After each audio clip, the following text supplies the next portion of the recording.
Siempre es muy grato estar acá presente para hablar de temas de importancia y particularmente el día de hoy que voy a tratar todo lo relativo a la inocuidad alimentaria. Empezando por la definición, Catrina, para los que nos escuchan, ¿qué es inocuidad alimentaria? Bueno, cuando hablamos de inocuidad alimentaria, estamos hablando de esos alimentos que son libres de contaminación. Estamos hablando de alimentos sanos que y no hacen seguros, daño. exactamente, para el consumo humano. Y lo que quiero tratar aquí en el día de hoy es cuáles son esas medidas que se están tomando en cuenta en República Dominicana y si verdaderamente estamos garantizando la sanidad de los alimentos para su consumo humano en el país. Y sobre este particular, quiero empezar hablando un poquito sobre el marco jurídico que regula este tema y especialmente sobre las reglas básicas mínimas que se deben de cumplir en la producción agrícola y agropecuaria de la República Dominicana, que contiene varios elementos. Y el primer elemento es en cuanto a la producción, luego hablamos del transporte, el empaque, la distribución, las instalaciones y lo que es el punto final, la comercialización. Y sobre esto quiero poner un ejemplo. Muchas veces cuando nos vamos a las provincias, vamos a cualquier lugar determinado, vemos que cualquier persona tiene una tierrita y quiere comenzar a cultivar tomate, papas, bananos, pero para empezar a cultivar eso no se hace de una manera rudimentaria o no se debería de hacer de una manera rudimentaria. Lo primero que se debe de analizar es el suelo, si ese suelo está libre de contaminación, y también se debe de tener un análisis histórico de ese suelo para saber si ese cultivo no va a tener un potencial peligro para la salud humana.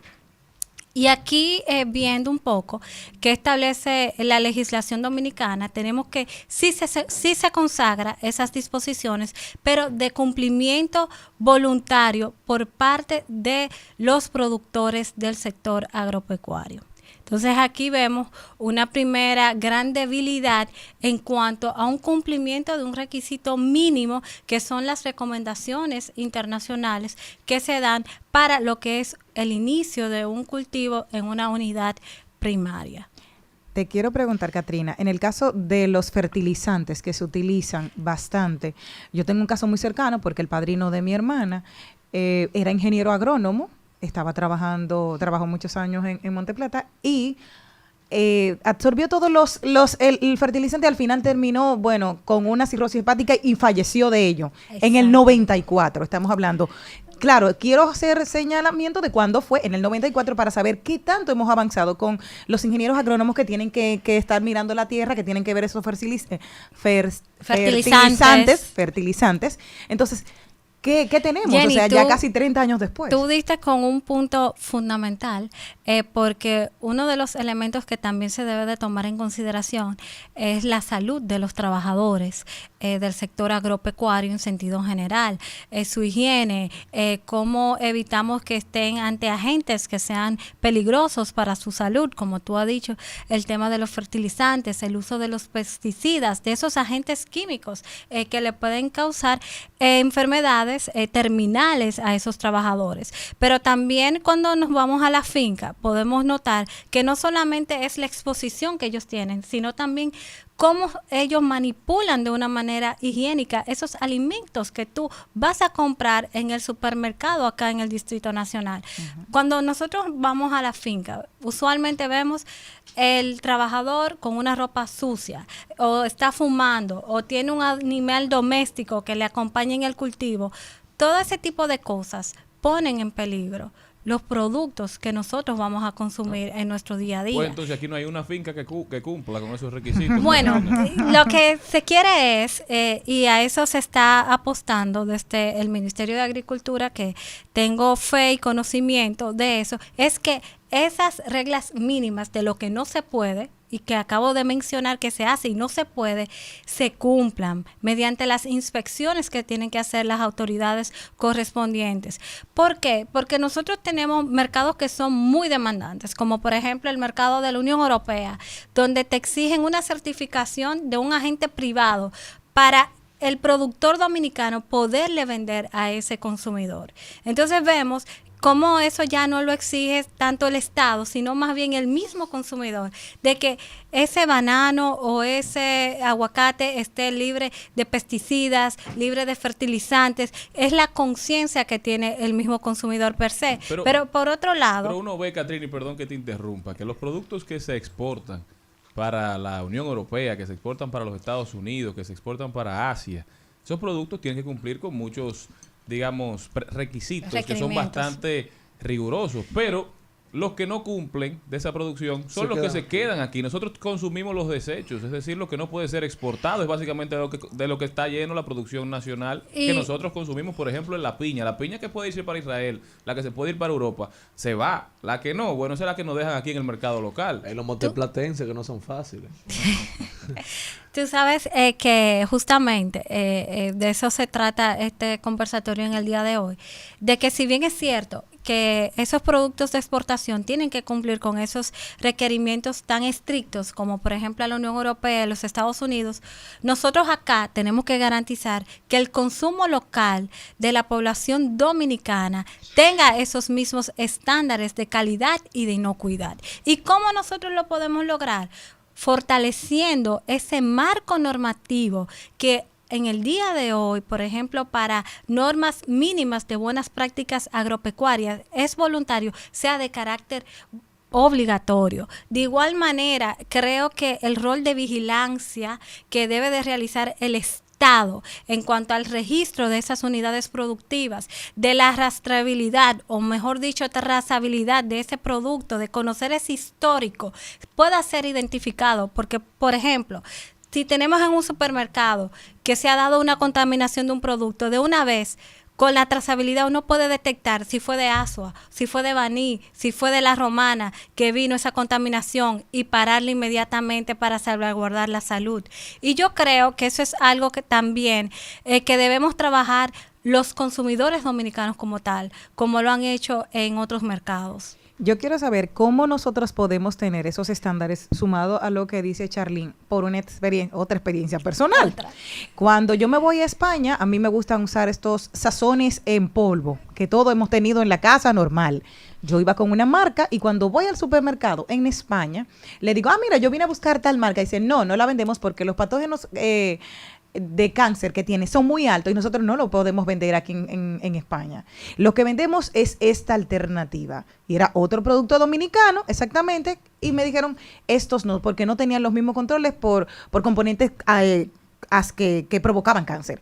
Y yo dije, jamás en la vida. O sea, yo dejé ese otro producto que yo tenía anteriormente y me centré en el nuevo producto y dije, si ustedes lo están vendiendo, pues es el que voy a consumir en República Dominicana. Y desde el 2006 ha sido uno de mis sazonadores. Okay.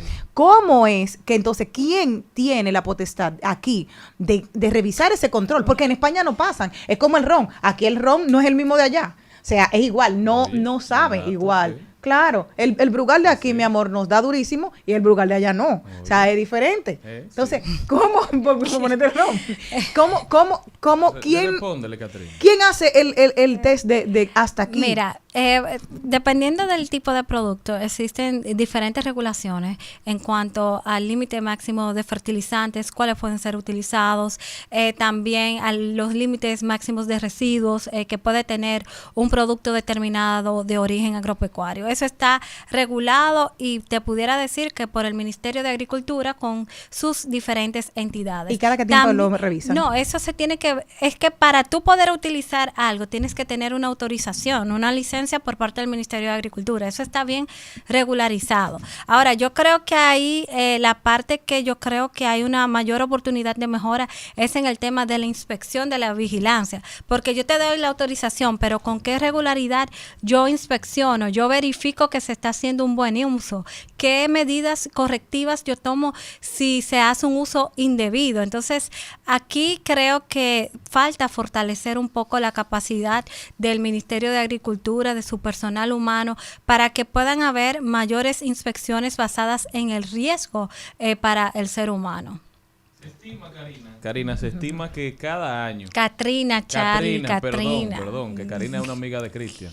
Se estima, Esa buena Catrina, Karina Mancebo, un saludo que desde aquí. cada una año estrella. enferman en el mundo unos 600 millones de personas, es decir, casi 1 de cada 10 Exacto. habitantes por ingerir alimentos contaminados y que 420,000 mueren por esta misma causa.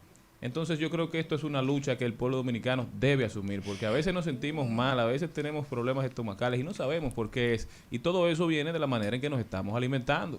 Totalmente de acuerdo. Y aquí quiero hacer una pregunta. ¿Cuántos de ustedes van al supermercado y verifican si ese alimento tiene un sello de calidad, si el alimento tiene una garantía para tú comprarlo? No. Yo lo que veo es cuando expira. precio, aquí se Cuando compra por precio. expira. Exacto. Entonces aquí nosotros compramos por precio. Entonces, también debe de haber una campaña educativa de concientización de qué nosotros vamos a comprar. Muchas veces tenemos personas de escasos recursos que por la necesidad tienen que comprar los más baratos. Claro. Pero quien tiene cierto poder adquisitivo puede hacer una diferencia y puede, por ejemplo, solicitar a ese supermercado de que tenga un sello de inocuidad, de manera que eso garantice que ese producto tuvo una producción sana. El tema de eso, Catrina, es que sin un Estado que fiscalice la verdadera producción desde el momento de la cosecha, de la tierra, ver qué productos se usan, o sea, el proceso de cultivo, el proceso de extracción y el proceso de puesto en lugar de venta no tiene ningún tipo de fiscalización. Entonces, Lo tiene, pero ¿cómo te explico? Hay requisitos mínimos que son de carácter voluntario. Entonces, ahí tú poder exigir un cumplimiento cuando hay normas que son de carácter voluntario se hace un poco complejo desde el punto de vista del Estado. Ahora bien, se está abogando porque esos requisitos mínimos de buenas prácticas agropecuarias sean obligatorias de manera que el Estado pueda exigir como tal.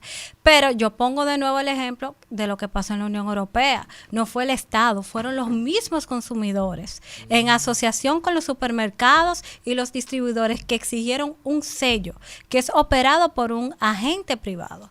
Entonces, un producto dominicano puede ingresar a la Unión Europea, pero no tiene garantía de que se va a vender, porque el supermercado no te lo va a comprar si no tiene esa certificación, que es la Global Gap, pero es exigida por los propios consumidores. Entonces, si aquí se hace mayor conciencia por parte del ciudadano y también se le exige a esos distribuidores, a esos supermercados, uno puede empezar una nueva era en cuanto a comer sano y saludable. Catrina Naud con nosotros. Muchísimas gracias, Catrina Gracias. Naud, por haber estado aquí en tu casa, en tu programa. ¿Cómo puede la gente continuar esta conversación contigo, Catrina? La pueden continuar a través de mis redes sociales, Instagram, Catrina Naud S, y también en Twitter. Muchísimas gracias, Catrina. Nosotros continuamos.